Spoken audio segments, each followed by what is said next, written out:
In this video, we're going to look at how to add an estimator to your team. Let's do it. As always, we're starting from dashboard, and here we go again. Workspace settings, so demo queue flooring, workspace settings, user and roles.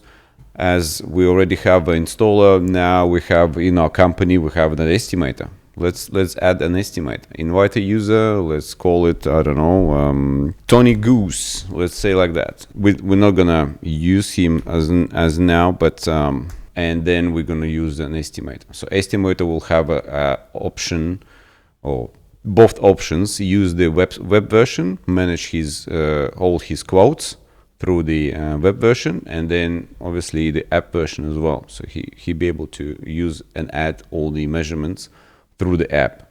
So then it will sync on both platforms, and he can see his measurements on web version and then obviously in the app. All right, let's send the invite. That's basically, we've created an estimator.